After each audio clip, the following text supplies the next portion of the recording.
It is indeed a pleasure for me to be here in the Spice Isle of Grenada, and I hope that we have a very spicy session today with all the active ingredients to make this event one that is successful.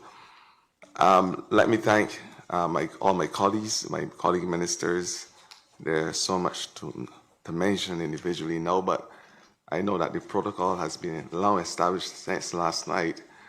So I want to go first into the first sitting of the second PISLM Ministerial Council and to declare that it is now in session.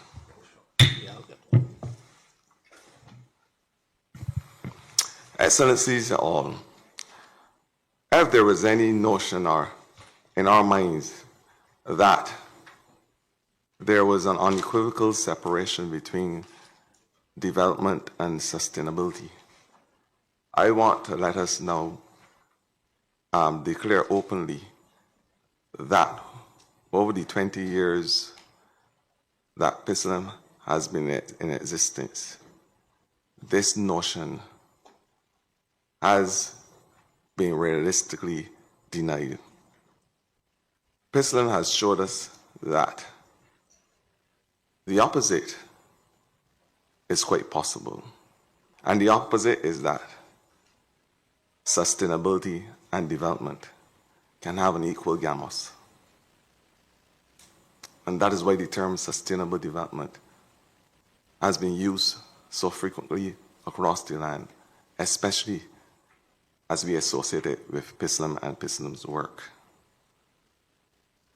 But the only way we can have an equal trust with both is if there is the science-based initiatives, unless there is the passion and policy, which must collide in a special way. We can only have sustainable development if we incorporate those in the twilight of their years, our elderly and our young people, those in the dawn, and of course, our indigenous people. We must have the sustainability of livelihoods if we are going to talk about sustainable development. PISLM has given us the opportunity as a region, using a focus on land and land sustainability, to recognize that if we put our collective sinew to work as a region, cricket showed us that.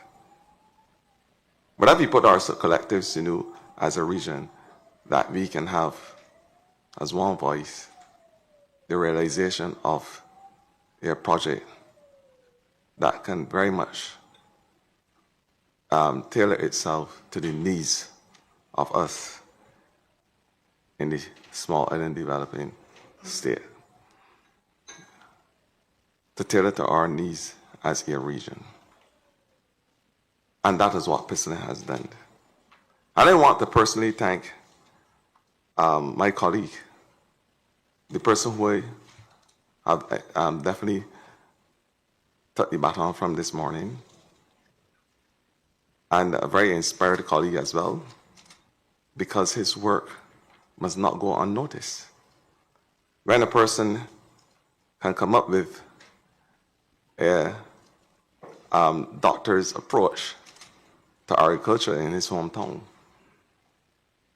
where the idea of proper diagnosis of soil becomes part of the conversation in St. Lucia, and then juxtapose it on the international scene with his work at the level of Saudi Arabia, where we had our last COP16 UNCCD, where he, of course, called for the same technical and scientific support for our region. And of course, Calvin, who has been steadfast, a bedrock of sorts in the region, a household name for many of us, only separated by sea, but the name Calvin sailed across all our region And I want to personally thank him for lending support. I know I would not have him here by my side physically, but he's just a phone call away. He assured me that. And I know, although he whispered to me that there's a consecrated calling for him in his future endeavors, I want to say to him, and the book of Genesis would indicate to us that God asks all of us to be responsible and stewards of the earth. And he asks us to care for the earth and the land and our soil in a special way. So you would have been doing your consecrated work long before you whispered that to me, Calvin. I want you to continue it because it is an important work. And it's an important work for us in the Caribbean to be able to say to the rest of the world in one voice that we have the vision, the passion, and the policy to be able to speak to the needs of our people. And so because I won't be having a long speech this morning, but as I take on the baton, I want to equally assure you all that along with having, because we're speaking about the Caribbean now, along with having that Usain Bolt moment where I will run fast, I equally, with all respects to Grenada, will be having the Karani James long distance moment as well. So let me speaking about sustainability. We can have sustainability and we can have sustainable development in an equal way, in a dynamic way. But I want to say that I will call on each and every one of you to give me the sustenance as well.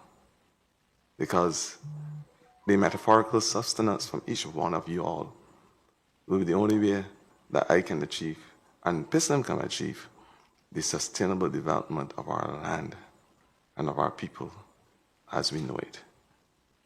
So, Calvin, I don't have to sit down here and elucidate on your work in terms of the response effort for Hurricane Beryl and Caracou, and how you were able to ensure that they got the financing and redirect funds to support that effort. Your work is well documented. Alfred's work is long documented. But it's not a single effort that will take us above the philosophical line in the sand. This is collective work. So the only way that I know, and I know that we will have a successful tenure, but the only way that that is possible is if I'm able to draw on each one of you all to provide me with that connective energy, that connective focus, the zeal, the zest that is needed at this point in time. Because we must no longer be seen as second in the line. Bolt showed us that. Karani showed us that. Our cricket team, maybe not of the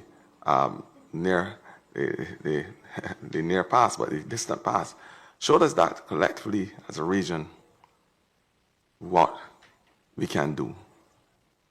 We must no longer at the international stage ask for a table or a chair to be put there for us. It must be no part of the process. It must be no part of the construct to have PISLM being written on a chair at the international table. And our table being reserved for us because the international community must recognize the importance of PISLM to save our soil so that in the next 30, 40 years, we won't have the devastating impacts of soil degradation as we know it. We must continue to show up as we have done. We did it Saudi Arabia, we did that COP, the last COP. We must continue to stand up as a regional group. And last but not least, we will certainly continue to speak up on behalf of our people. Thank you, ladies and gentlemen.